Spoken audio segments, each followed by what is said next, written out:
Hello, friends. I am Chevee. Welcome to my shed. How are you doing? How's life in your world? How's things where you are? Hope everything is good. And, you know, I don't consider myself an artist. I have created art. I have done literally art for games that I've created. I've created art objects of things that are artful, but I don't consider myself an artist. Because I've done those things out of necessity, not out of creativity. I released board games, and I couldn't afford to pay somebody to do the art, so I did it myself. That's the history of everything that I know how to do is because I couldn't afford to pay somebody else to do it, so I did it myself. That's just how I am, and that's spawned so many different side projects, so many different learning adventures, so many jobs. Even I was a mechanic because I needed a job, so I just learned how to be a mechanic. But creative projects, there's always these high points and these low points. So yesterday I talked to the camera about starting new projects because I'm starting a new project at work. It is to replace a legacy project that somebody's retiring soon. Created this legacy project. We basically need something to replace it. It's not complex, but it's a task. It's a thing that you have to do. And so when I start the project, I get excited. And I joked to my coworker. He is in LA and Disney right now or something. He left yesterday. I joked with him before he left. I said, well, I've got, the bootstrap theme picked out. I've got an icon designed. I've got, the layout picked out and started. That's the most important part of the project.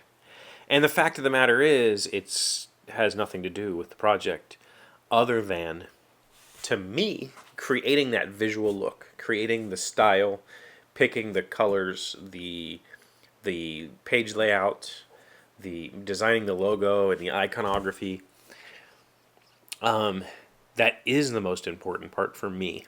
And not because I think it has some sort of intrinsic value. It doesn't. I could pull the style completely off of the page and it would still function exactly the same as it would without it or with it. It has no actual intrinsic value to the product other than to make it easy to look at. But for me, as the designer, as the person who has to sit down and create this app, to create this project, that visual setup, that initial,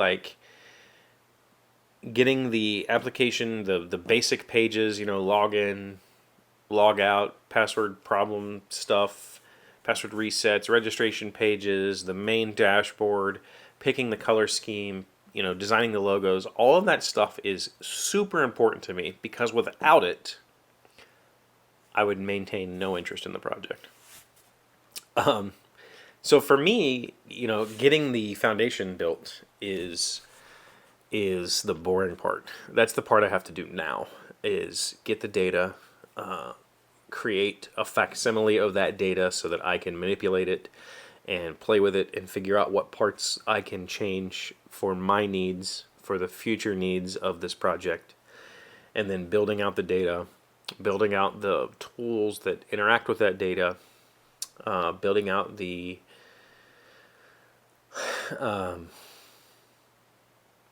functions that act on that data. That stuff is the part that sucks for me.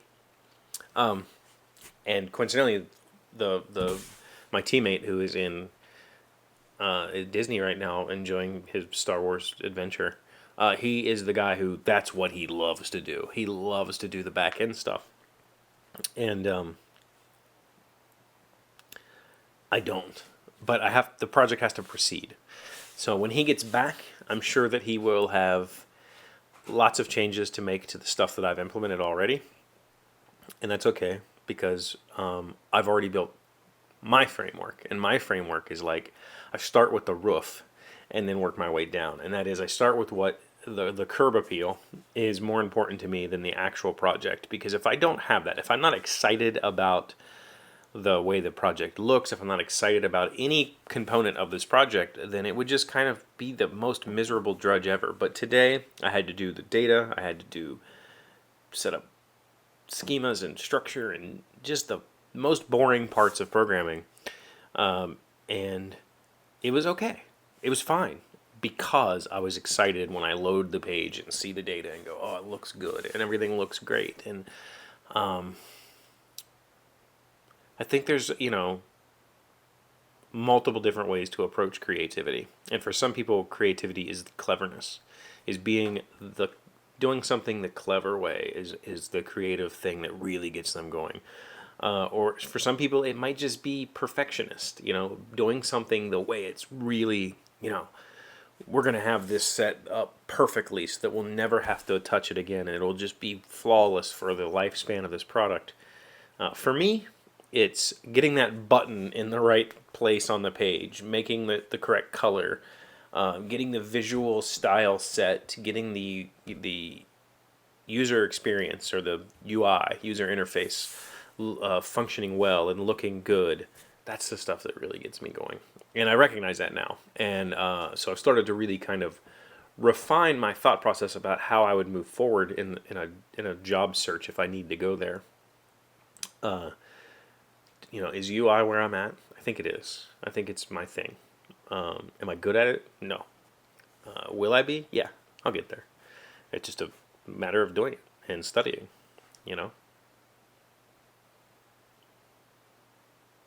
But I had a good day with a boring project because I was excited about the end. I was excited about the roof that I built, and that kept me going, building the foundation. So that's all I wanted to say. I don't know what that means. If you do, you should tell me in the comments. Where do you start your projects creatively? Looks or function? Put that in the comments. Thank you for being here as always. Thank you for liking, commenting, subscribing, being amazing friends, being wonderful, wonderful people. I appreciate you, and I will see you tomorrow. Hey, Doc, wait! I want to ask you something. Today's random fact comes from Wikipedia. How many episodes are there of The Price is Right? While retaining some elements of the original version of the show, the 1972 version added many new distinctive gameplay elements. Taped at CBS Television City in Los Angeles, The Price is Right has aired over 7,500 episodes since its debut.